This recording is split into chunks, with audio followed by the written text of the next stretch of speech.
Saya ingin menanyakan terkait dengan keahlian ahli ini, konteks hukum pidana itu dengan perdata itu sama apa tidak secara subjektifnya? Yang bisa maksudnya terkait dengan subjektif yang bertanggung jawab dalam konteks hukum pidana dan perdata itu sama apa tidak? Izin kalau misalnya secara legalitas tentunya perdata sama pidana sama-sama ada di dalam hukum sama. Tetapi untuk pidana namanya kan apabila dia telah terbukti melakukan tindak pidana melalui unsur subjektif, objektif dan juga unsur kesalahan itu.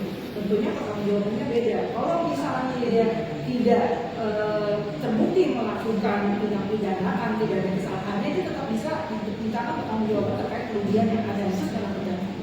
Oke, terkait dengan subjektif nih. Ya. Subjektif dalam hukum pidana ini yang bisa dituntut oleh kejaksaan ini, subjektifnya itu orang, atau kan kita tahu orang dengan badan hukum kan subjektif kan. Nah, terkait dengan perusahaan ini, saudara saksi tahu nggak apa ahli ini terkait dengan koperasi ini yang bisa dituntut ini siapa dalam aturan koperasi itu? Ya, pada dasarnya subjek hukum dalam pidana itu memang bisa individu, personal, atau badan hukum. Nah, untuk badan hukum itu mengacu kepada korporasi, undang-undang PT atau undang-undang dalam hal ini adalah korporasi. Nah, dalam korporasi, mohon ini bukan kompetensi saya, mohon ditanyakan kepada ahli hukum korporasi. Tetapi pada intinya yang bisa diberikan pertanggungjawaban kalau untuk mengingat ini adalah tindak pidana umum, maka di TPA pasti individu. Nah, individu atau korporasi mohon mungkin Iya, nggak apa-apa. Iya. Pengurus, ya mungkin Pengurus. Tapi kemudian pengurus yang seperti apa? Pengurus yang kemudian terbukti bahwa unsur pidana objektif, subjektif dan unsur kesalahan. Oke, benar ahli. Berdasarkan undang-undang tuh pasal 31 Undang-Undang Koperasi adalah pengurus yang bertanggung jawab apabila ada terjadinya kerugian atas tata kelola perusahaan atau koperasi ini. Nah, ini terkait dengan langsung ke terdakwa ya. Terdakwa ini kan dalam konteksnya kan penerima kuasa. Nah, kemudian disematkanlah kalimat direktur, padahal dalam aturan permainan atau tata kelola tentang koperasi ini tidak ada istilah direktur.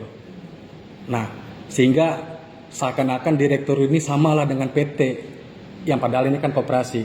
Menurut ahli, istilah direktur yang digunakan kepada pengelola di koperasi apakah melekat menjadi PT atau memang harus bertunduk pada undang-undang koperasi? Enggak, ini kan terkait dengan subjektif, subjek hukum. Kalau subjek hukum pidana kembali lagi Pak, individu dia memenuhi unsur pidana, objektif, subjektif dan ada unsur kesalahan. Terlepas apakah kemudian dia statusnya sebagai direktur atau kemudian pengurus. Ini kalau misalnya individu, sebagai personal.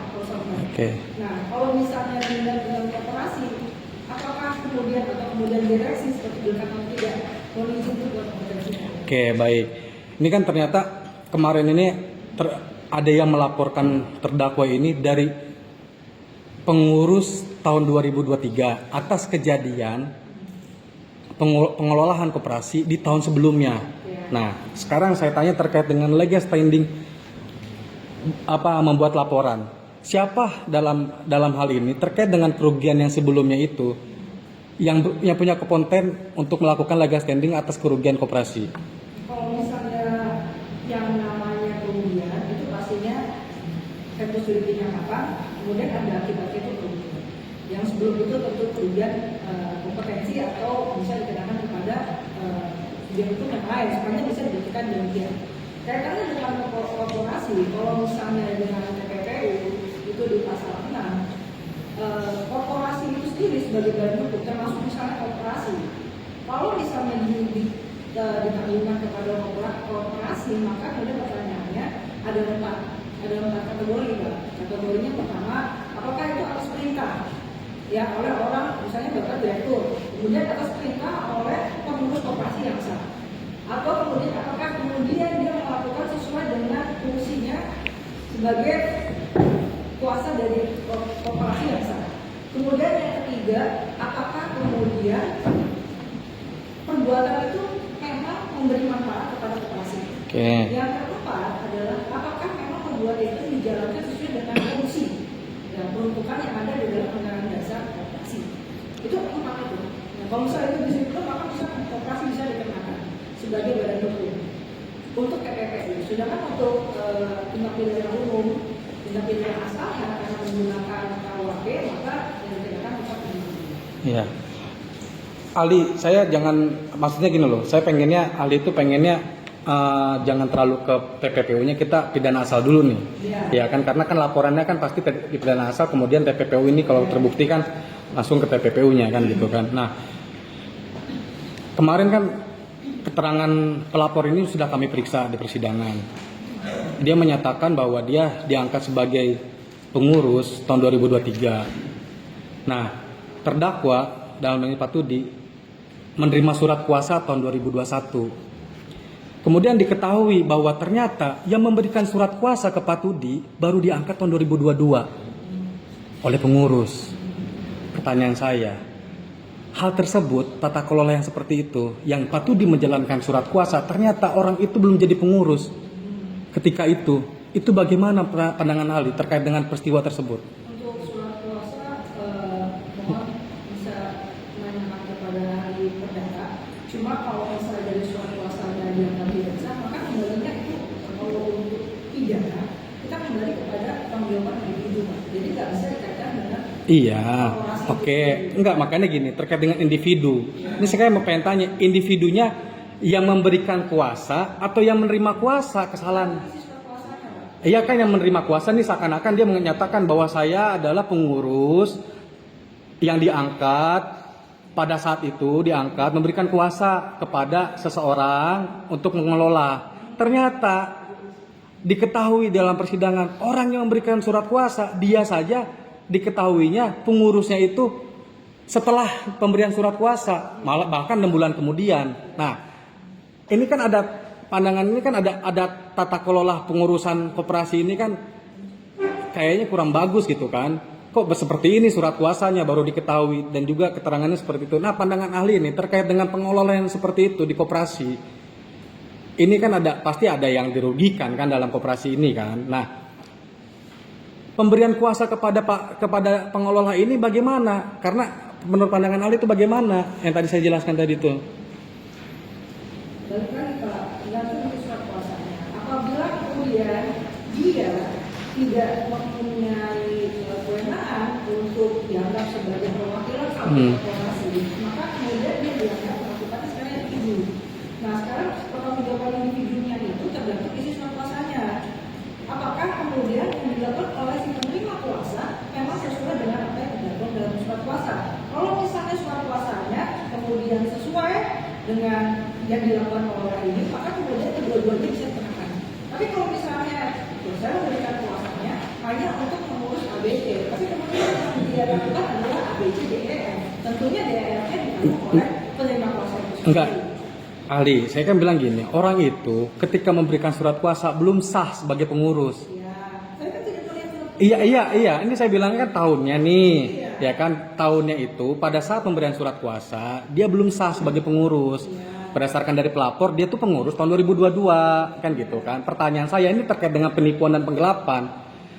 Yang melakukan penipuan terkait dengan hal itu, pemberian surat kuasa yang tidak sah, itu penerima surat kuasa atau pemberi surat kuasa? Kembali lagi Pak, jawaban saya masih sama. Kalau misalnya tidak punya kewenangan untuk mewakili korporasi, makanya dianggap dia itu kewenangannya secara individu.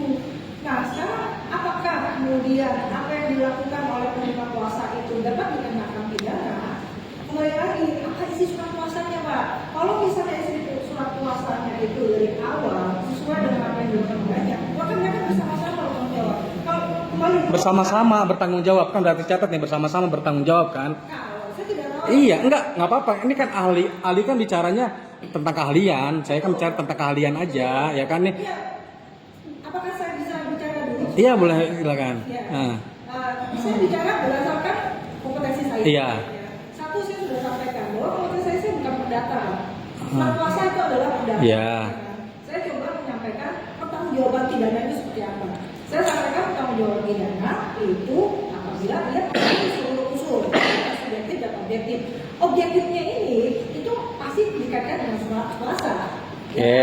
Nah, surat kuasa itu makanya kembali lagi objektif itu apabila Bapak kaitkan dengan surat kuasa, maka surat kuasa itu harus tahu isinya apa.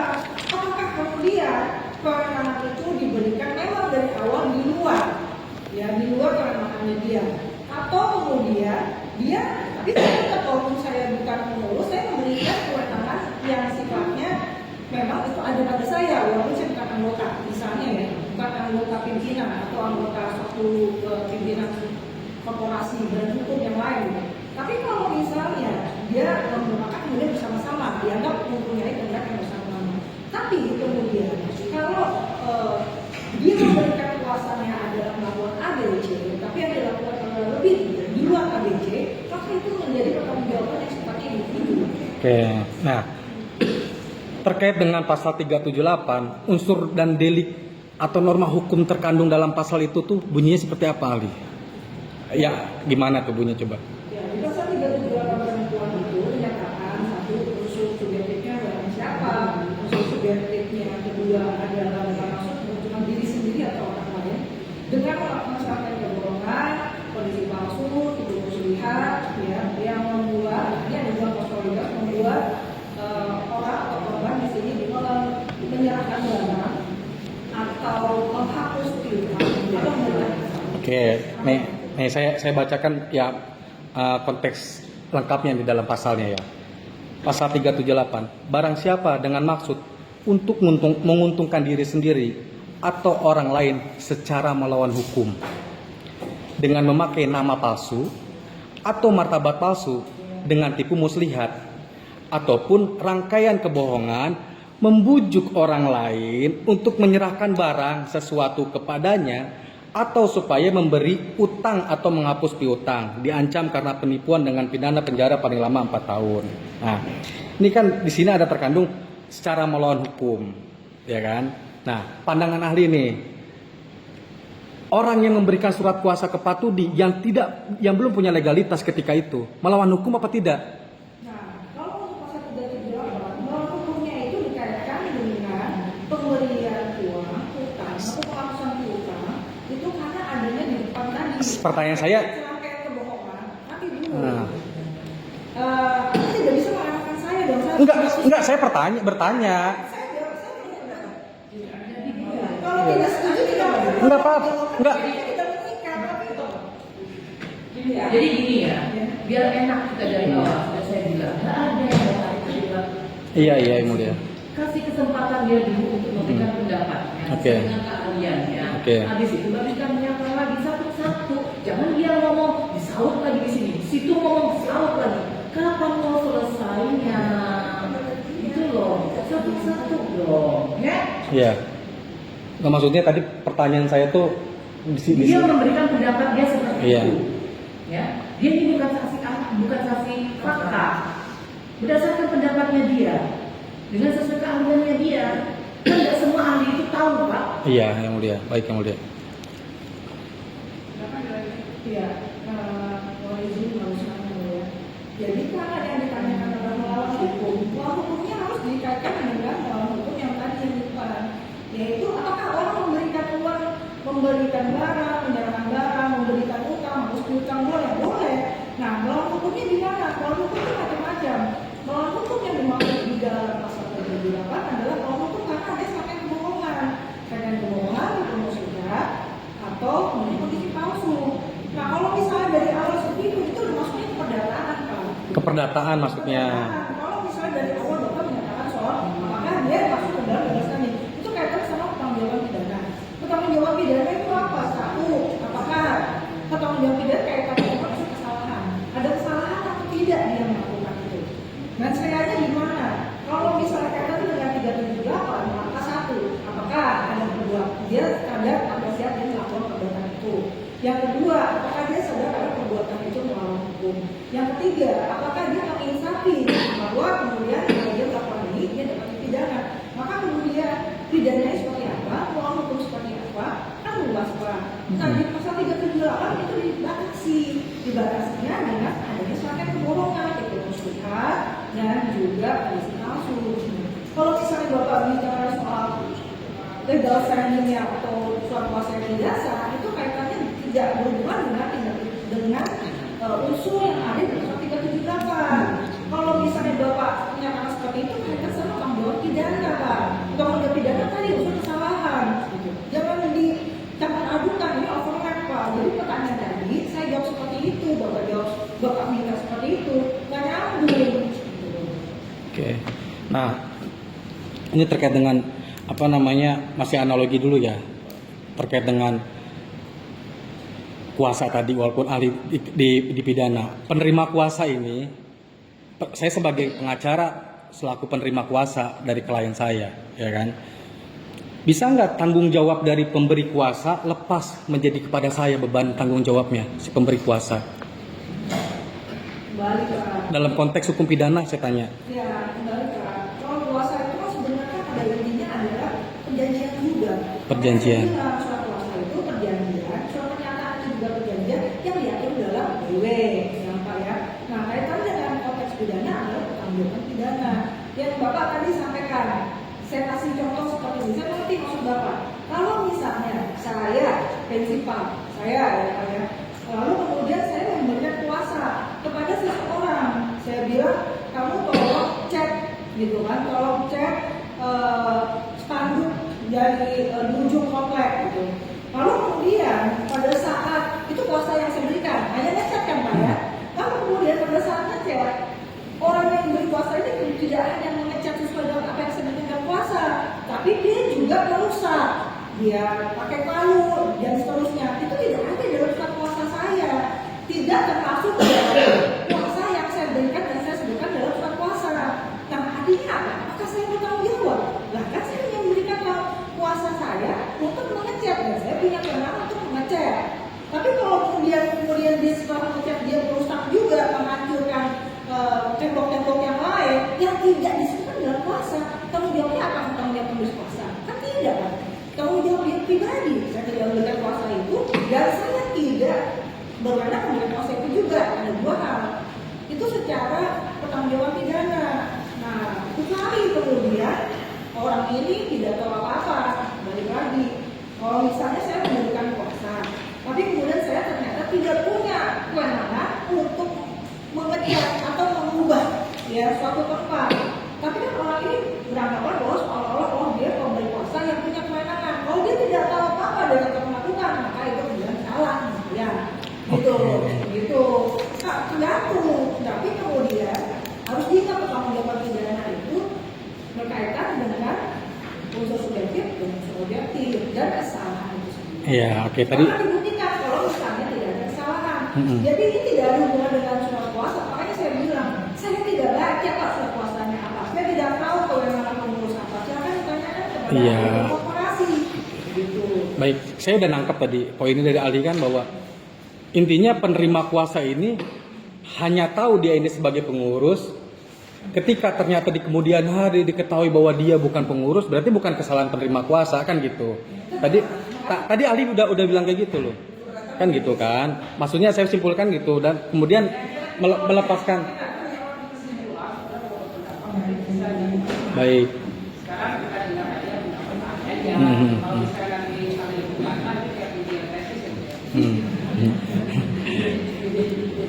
Iya, apa-apa.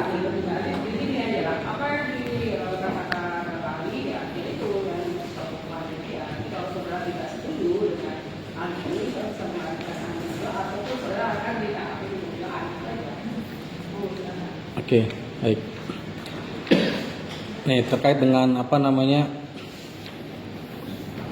pembuktian.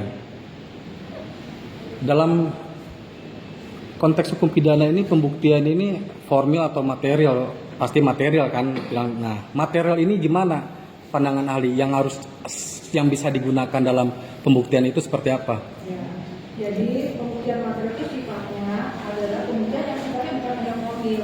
Kenapa disebut dengan pembuktian dalam hukum acara pidana dan pembuktian dengan cara kebenaran material? Karena di pasal 183 KUH itu dinyatakan bahwa keyakinan hakim didasarkan pada alat bukti yang sah. Alat bukti yang sah adalah formil yang mendasari adanya keyakinan hakim. Keyakinan hakim itu sifatnya subjektif. Maka kemudian ya, kebenaran material itu yang dimaksud dalam hukum acara pidana yang diatur dalam pasal 3 KUHP. Bukan cuma formil yang kaitannya sama seperti data. Jadi alat buktinya, ya, alat buktinya apa? Kemudian memenuhi syarat standar minimum pembuktian yaitu 2 bukti yang sah. Yang ketiga, alat bukti yang sah itu kemudian dapat membentuk keyakinan hakim mengenai salah atau tidak bersalahnya terdakwa. Oke, berarti material ini harus diperiksa oleh majelis hakim kan gitu kan tadi, atau gimana? Enggak, atau gimana pembuktian? Saya nanya tentang pembuktian itu, material itu bagaimana? Ya itu tadi saya sebutkan, baca 183 KUHP, ya 183 KUHP itu adalah kemudian dalam bukan pembuktian material, maksudnya sebenarnya kalau Bapak bicara material itu kaitan adalah kebenaran material. Ya. Kebenaran material itu, kalau Bapak yang masuk ke dalam material itu, kita lihat di pasal 183 KUHP. 183 KUHP itu namanya sistem pembuktian negatif kalau ini. Apa itu sistem pembuktian negatif? Tidak hanya materialnya doang dalam arti tidak hanya formilnya aja yang disebutkan di situ.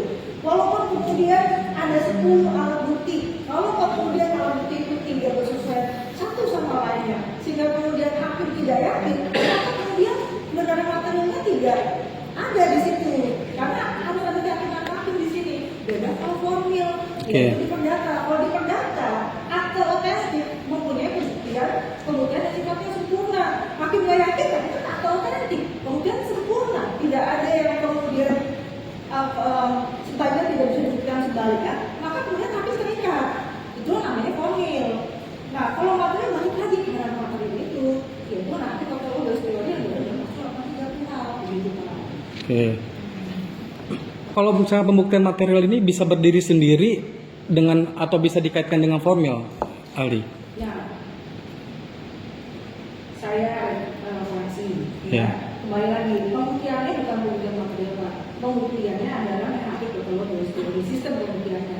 Sedangkan material itu kaitan sama kebenaran. Ya, kebenaran yang sifatnya material. Ya. Di atas material ada yang namanya ultimum truth. Ultimum truth itu hanya Allah yang tahu. Gitu. Jadi formil itu sesuai dengan apa yang diatur dalam undang-undang. Ya. Misalnya kalau dinyatakan dalam perdata formil bahwa tadi kembali lagi otentik itu di dalam perdata sifatnya sempurna. Jadi hakim terikat itu formil. Tapi kemudian materialnya itu pidana. Kalau hakim nggak terikat, gitu. Karena ini keyakinan hakim ini tidak meyakinkan saya kalau pidana.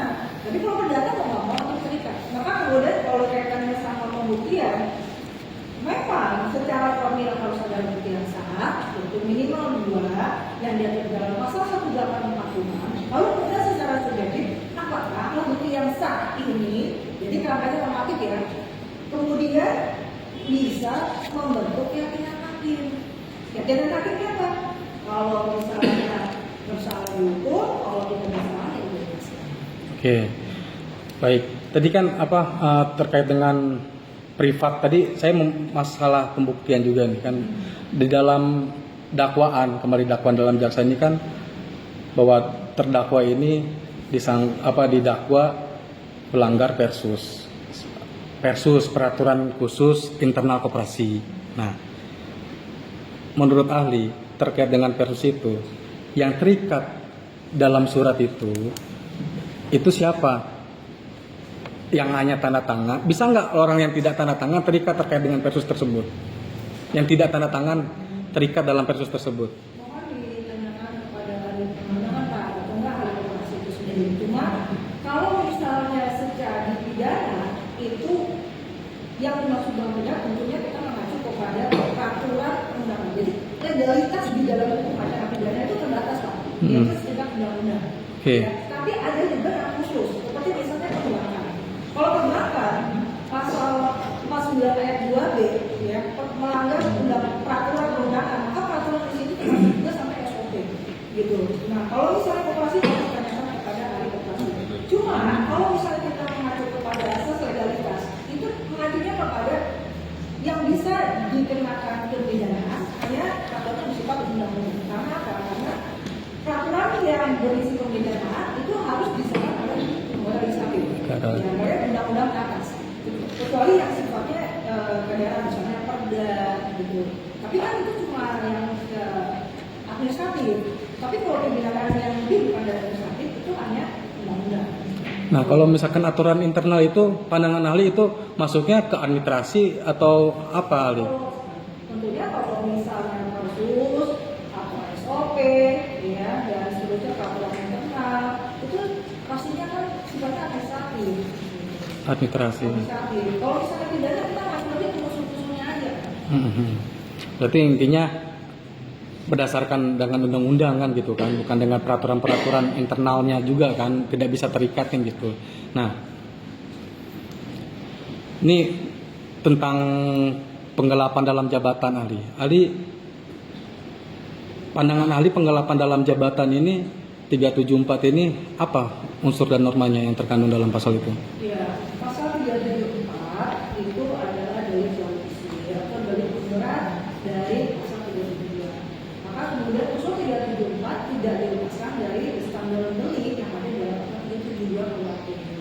Ya, itu barang siapa yang menguasai seluruh atau sebagian barang yang bukan miliknya secara melawan hukum, yang penguasaan awalnya tidak pernah dilakukan. Lalu kemudian itu berat kalau tidak disebutkannya bahwa ada penguasaan itu karena ada jabatan atau mungkin karena ada upah atau pokoknya kaitannya dia bisa membuat karena diberi kuasa misalnya. Nah itu ya harus dibuktikan. Tapi yang dibuktikan terlebih dahulu adalah kesalahan delik dari 372 Berarti harus dipenuhi 372-nya dulu, baru 374-nya. Karena 374 itu terdiri dari penggelapan yang dilakukan dengan setelah penggelapan itu masuk pada 372. Maka 372 harus terpenuhi. Unsur-unsurnya 372 ditambah unsur pemberat yang ada di pasal 299. Apabila dalam dakwaan itu tidak memuat pasal 372, apakah pembuktian di 374 itu bagaimana ukurannya? Tadi kan harus 372 dulu, gimana ahli? Enggak, kalau misalnya pasal 374 itu kan kalau misalnya dibaca penggelapan yang dilakukan gitu ya. Penggelapannya itu pasti mengacu pada 372 apapun menyebut pasal 372. Oke. Nah, dalam konteks pembuktian, bagaimana cara pembuktiannya seseorang melakukan suatu penggelapan dalam jabatan? Ya, kembali lagi bahwa ya, yang harus dipenuhi adalah unsur-unsur yang ada di pasal 372 plus unsur pemberat yang ada di pasal 374. Pembuktiannya dengan apa? Mengacu kepada pasal 183, yaitu minimal 2 alat bukti yang sah yang secara kualifikasi diatur di dalam pasal 184. Kalau 184 KUHP itu kan transaksi, sehari, surat, tunjuk dan keterangan ketentuan. Dari yang pertama kualifikasi, apakah memenuhi tanda minimum pembuktian untuk memenuhi seluruh unsur? Kalau misalnya memenuhi seluruh unsur dan unsur itu kemudian memang memberikan kepada hakim bahwa memang terpenuhi atau tidak terpenuhi, maka kemudian diserahkan kepada hakim. Seperti itu. Baik, terkait dengan transaksi tadi kan pembuktiannya dengan transaksi kata ahli kan. Ini kan dalam dakwaan ini kan terdakwa ini menerima uang bukan dari debitur, tapi dari suaminya debitur. Suaminya dari debitur. Suaminya. Nah, terkait dengan pembuktian penggelapan dalam jabatannya bagaimana tuh ahli? Nah, begini, jadi untuk 374 kalau tidak gini, ada yang namanya denomi penyertaan, Oke. ada yang namanya pembantuan misalnya. Jadi dalam hal ini, apakah satu orang itu harus memenuhi seluruh unsur semuanya? Ternyata tidak, ya kan?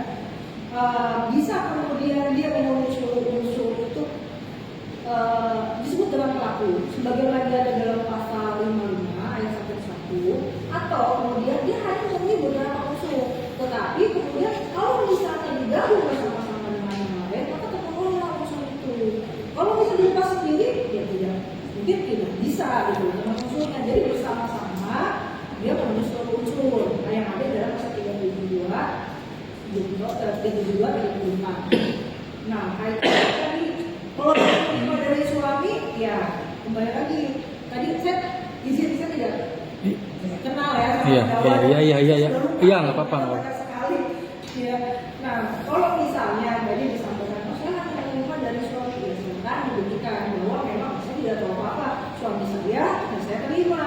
Kemudian begitu. Kalau misalnya tidak ada dokumen yang ditandatangani, tidak ada pembicaraan, hanya menerima seperti bulanan biasa, ya silakan dibuktikan bahwa tidak ada pengetahuan di situ. Oke, baik. Ali, ini kan transaksi koperasi ini kan dari koperasi ke perjanjiannya dengan individu. Dari individu transfernya kepada perusahaan. Nah, kemudian tiba-tiba dalam dakwaan ini pengelola didakwa karena menerima uang dari suami, padahal uang itu untuk masalah bisnis, ya kan? Ada buktinya dan juga ada keterangan saksi sudah diperiksa. Pandangan Ali terkait dengan hal tersebut dalam pasal 374 itu apakah termasuk dalam penggelapan dalam jabatan atau bagaimana, Ali? Nah, kan tadi saya sudah sampaikan, mungkin tidak masuk kalau misalnya kita kaitkan dengan dia sendiri melakukan dan menerima, kan nggak masuk ya Pak ya. Iya. Unsurnya pasti harus dikaitkan dengan pelaku yang lain, suaminya atau mungkin pelaku yang lain secara bersama-sama apakah masuk sehingga kemudian terpenuhi unsurnya. Kalau kemudian saya hanya menerima, saya tidak katakan apa-apa, tidak tahu apa-apa, nah itu namanya kan penyelesaiannya tidak ada, pengetahuannya itu dengan maksudnya tidak terbukti. Itu silakan dibuktikan, Yeah. gitu loh, seperti itu. Cuma kalau tadi apakah kalau begini seperti ini saya tidak tahu karena saya tidak tahu. Kembali lagi saya di sini hanya akademisi. Iya, akademisi. Kalau kebanyakan tidak menggunakan dengan keilmuan saja, Hmm. tidak dengan fakta. Saya tidak ingat semua fakta, Pak. Banyak sekali. Iya, bukti yang Pak. saya buat. Maksudnya terkait dengan keilmuan 374 itu Ya, tadi. kalau misalnya bapaknya nyampaikan saya cuma uang bukan tindak pidana Pak, ya kan? Cuma uang tidak bukan tindak pidana kecuali tadi kalau pasal 5 terima uang tahu itu harus kejahatan, ya? Atau dia bisa menebak ini yang kejahatan orang tidak tahu apa-apa tiba-tiba tidak punya uang tiba-tiba kasih ke saya tak ada urusan apa-apa itu wajib curiga, wajib melakukan penilaian atau sangkaan itu yang pasal 5 PPKU. Tapi kalau misalnya tadi dapat fakta menerima uang dari suami itu adalah uang bulanan, silakan kita Bukan. tidak ada kaitannya dan tidak ada unsur kesalahannya. Iya, maksudnya bukan uang bulanan ya. Jadi nerima pengelola ini nerima uang karena dia ini ada melakukan bisnis dengan suaminya debitur. Bukan fakta ya. Ah, Fakta yang Bapak sampaikan. iya. Nah, terkait Saya tidak tahu fakta yang enggak maksud kan yang jadi beda oleh Bapak nanti beda gitu. Iya. Tentunya kalau misalnya faktanya hanya sampai situ tidak terpenuhi unsurnya. tidak terpenuhi unsurnya kalau faktanya seperti itu. Kalau Oke. Jadi jangan mempersepsikan semua. Nah, ini masih tentang pidana kali ya terkait dengan dakwaan. Dakwaan ini kan Pak Tudi ini kan hanya pengelola dalam satu koperasi. Ternyata dalam dakwaan itu 2 koperasi dalam dakwaan ini. Nah, kemudian sudah diketahui lah bahwa dan keterangan saksi dari pelapor malah kan dari 46 miliar itu ternyata ada yang bayar. Nah, pertanyaan saya sebagai ahli, apa konsekuensinya terkait dengan akibat hukum, akibat dakwaan yang seperti itu? Ada yang bayar dari 46 miliar itu, ada yang bayar 3 miliar, dan ternyata 46 miliar itu bukan debitur atau di bawah naungan dari pengelola. Pengelola hanya 16, yang 3 ini koperasi yang lain nih. Nah, pandangan ahli ini terkait dengan dakwaan itu bagaimana? ya Pak, yang namanya dakwaan kan dibuatnya memang berbagai macam bentuk. Ya. Ya, pasti kan dakwaannya ada alternatif atau saya tidak tahu bentuk dakwaannya apakah alternatif tergantung Pak, tergantung bentuk dakwaannya. Kalau bentuk dakwaan alternatif tentunya kan harus dibuktikan cuma satu pasalnya, ya kan? Kalau yang dakwaan ini nggak terbukti, pasti ada bukti pasal ini. Enggak, tidak pasti, tidak ada kepastian bahwa seluruh yang didakwakan itu pasti terbukti. Oke. Maka kemudian kalau misalnya dinyatakan dalam hal seperti ini, tergantung fakta persidangan. Kalau fakta persidangan tidak ada, tidak terbukti, itu lazim. Berarti yang tidak terbukti bisa saja pasalnya bukan pasal yang A, tapi pasal yang B kalau alternatif. Gitu. Ya kan kalau alternatif kan dibuktikan keduanya Pak, tapi yang dibuktikan satu, kemudian yang masuk kemana? Yang A kah atau yang B? Kalau misalnya pindah subsidi beda lagi, kalau kumulatif beda lagi, maka tergantung dengan jenis suatunya. Nah, kalau misalnya ada yang tidak terbukti, lazim. Berarti yang terbukti kalau ada cuma satu pasal. Nggak mungkin misalnya nikah subsidi, dengarnya 340, subsidinya 338. Subsidinya adalah 351 ayat 3. Kalau kemudian terbukti di depan persidangan tidak terbukti ya ada perkara, tentunya kan tidak mungkin tidak terbukti kan? Maka kemudian kayak sampaikan semua tergantung kepada para presiden. Oke. Nah, terkait dengan pembuktian lagi ya. Ini kan 46 miliar dakwaannya terhadap 19 debitur. Cuman yang diperiksa dalam hal ini dalam naungan dari terdakwa hanya satu. Nah, pandangan ahli terkait 46 miliar itu dengan pembuktian hanya satu debitur yang diperiksa itu bagaimana? Pandangan ahli aja, saya tanya ke kalian itu dalam dakwaan itu. Ya, kalau misalnya tidak unsur pasal, Ya. kalau misalnya unsur pasalnya adalah memang hanya 34 atau kemudian 378, maka tidak diwajibkan ada kepastian tentang jumlahnya, kecuali tindak pidana korupsi, karena harus jelas konkret ya, konkret dan bukan potensi sifatnya.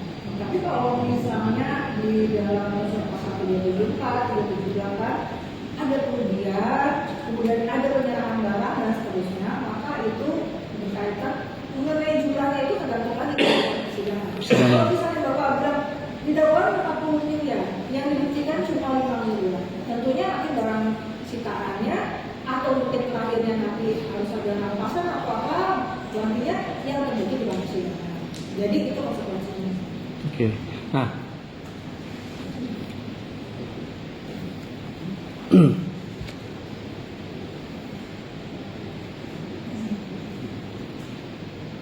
Ntar datang dulu. Coba lihat dulu deh. Lihat teman di. Udah. Ditunggu dulu, kamu dulu aja. Oke, ahli. Yang ingin saya tanyakan adalah kalau seseorang itu disangka melakukan penipuan uang sekian M, apakah orang lain atau setiap orang lain yang menerima uang itu bisa juga disangka bagian dari orang yang menerima aliran uang TPPU?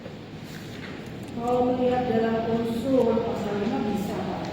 Tentunya apabila yang memenuhi unsur di dalam pasal 5, dia menerima, tergantung apakah dia kemudian mengetahui bahwa atau patut menduga bahwa itu adalah kejahatan. Bisa kejahatan tentunya itu yang harus diberikan sanksi. Semuanya bisa dikenakan bisa kalau misalnya dia tahu dia ada kaitannya dengan tindak pidana asal. Dia ada kaitannya ini dengan pelaku sama gitu. Ada pengetahuannya juga sudah ada satu pemufakatan kah, ada satu kehendak kah yang kemudian harus dibuktikan di dalam menunjukkan pasal 55 dan pasal 10. Makanya kalau tidak bisa saja, kalau bisa masuk ke dalam unsur pasal 5. Kalau seorang penipu itu misalnya setelah megang uang penipuan lalu dia beli bakso sepiring begitu, tukang baksonya bisa dikenakan nggak dia? Ya, menurut Bapak, tukang bakso seperti apa? Bukan kejahatan. Dia kenal nggak sama orang pembelinya? Apa punya kedekatan emosi nggak? Punya tahu nggak latar belakang pembelinya? Saya rasa seorang penjual bakso tidak akan sampai sana ya. Makanya kemudian saya berikan bisa supaya dia mau dia suruh usul. Jadi ini kaitan apa? Dikaitkan dengan unsur pasal 5, yaitu mengetahui bahwa uang itu adalah aset kejahatan. Kalau tukang bakso kan tidak punya kaitan. Tapi kan Anda tadi mengatakan terkait dengan ada TPPU pasif tadi. Iya. Tapi kan kalau unsur pasal 5, Pak. Kalau misalnya gini, orang kelihatannya sehari-hari gembel nih, tapi ternyata dia melakukan penipuan sekian M. 3 hari setelah dia menipu, dia tiba-tiba beli mobil baru. Kalau seandainya itu ternyata dia diusut, apakah mobil baru itu bisa jadi bukti dan apakah pemilik dealer itu bisa juga ikut diperiksa atau disangka menerima uang hasil dari TPPU penipuan itu? Nah, kalau misalnya seperti itu, sepanjang dia dealernya memang dealer resmi, transaksi resmi, maka kemudian paling barang buktinya paling tidak uang atau mobil dia itu menjadi barang bukti.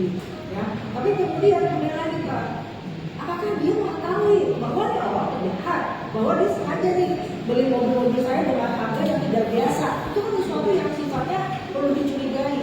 Kalau tidak ada, ya transaksi biasa ya, maka kemudian bisa dinyatakan bahwa ini transaksi komersial biasa, ya tidak masuk ke sana dan saya biasa.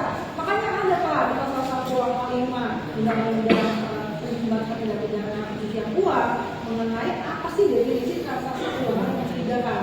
Transaksi keuangan mencurigakan itu satu, bahwa apabila ada transaksi yang di luar kebiasaan, di luar karakteristik, di luar pola, atau kemudian transaksi yang sengaja dilakukan untuk menghindari pelaporan dari penyedia jasa keuangan, atau kemudian memang dilakukan karena merupakan hasil kejahatan. Ya, itu setidak-tidaknya dari situ aja dari awalnya sudah bisa dicek Pak. Ini orang melakukan jual beli bakso, jual beli mobil, itu sesuai nggak sih dengan polanya, kebiasaannya dan seterusnya? Kalau misalnya dia transfernya jual mobil, misalnya 1 miliar, dia transfernya 100 juta cash, ambil, bayarnya nggak transfer, maaf, bayarnya 100 juta cash sampai kemudian 10 kali, ya, betul-betul, maka itu patut dicurigai. Kenapa dia nggak langsung saja 1 miliar cash atau kemudian transfer 1 miliar cash, ya, itu bisa patut dicurigai. Karena apa Pak? Karena kalau misalnya dia transfer 500 juta di bank sebagai penyedia jasa keuangan, maka kemudian akan diisi formulir dan kemudian kita harus melaporkan ada transaksi itu, ya. Sehingga kemudian itu dianggap sebagai transaksi keuangan mencurigakan. Kalau misalnya tidak ada seperti itu transaksinya normal, maka kemudian tidak dianggap sebagai TKN. Oke. Terkait dengan penerapan TPPU penegak hukum ya, kalau seandainya penegak hukum itu lalai, maksudnya semua harta-harta atau apa yang dimiliki oleh terduga pelaku tindak pidana itu dianggap adalah bagian dari TPPU, ternyata di akhir adalah itu bukan. Apa yang harus dilakukan sistem hukum supaya tidak terjadi perampasan harta pribadi pelaku itu? Jadi pertama, bagaimana kemudian bisa dirampas? Pertama kan disita juga ya, disita ya. Nah disita itu kemudian untuk kemudian di persidangan apakah ini hasil tindak pidana berkaitan dengan tindak pidana dan seterusnya. Kalau misalnya ada kaitannya, yang dirampas misalnya 10 miliar, yang terbukti cuma 5 miliar, tentunya nanti putusan hakim nanti di dalam putusan menyampaikan ini yang ini dirampas untuk negara atau dikembalikan, kan ada di pasal 440-an. Gitu kan katakan ini masih barang yang disita bagaimana? Kalau misalnya ini hasil tindak pidana mungkin bisa dirampas, kalau bukan kembalikan. Begitu. Nah, kalau misalnya untuk lebih lanjut, kalau ini nggak ada kaitannya sama terdakwa tapi punya pihak ketiga misalnya gitu, maka ada yang namanya keberatan terhadap hasil rampasan TPPU. Jadi bisa mengajukan keberatan. Cukup. Tambahan melihat. Nah, saksi terkait dengan saksi testimoni di auditu. Nah itu pandangan saksi nih terkait dengan saksi tersebut. Apakah keterangannya itu terpenuhi material pembuktian atau bagaimana, Ali? Kalau testimoni di auditu tidak memenuhi syarat sebagai bukti transaksi yang sah. Yaitu apa? Satu WP 26 dan satu 27, yaitu apa yang Anda lihat, dengar dan alami sendiri. Kecuali berkaitan dengan alibi. Nah, alibi itu kaitannya dengan putusan MK bahwa kemudian kalau misalnya dia menyampaikan sesuatu yang tidak terlihat dengan alami sendiri, yang berkaitan dengan tindak pidana, tapi berkaitan dengan alibi, maka itu tetap dianggap sebagai keterangan saksi yang sah. Oke, nah itu pengertian terkait dengan saksi testimoni di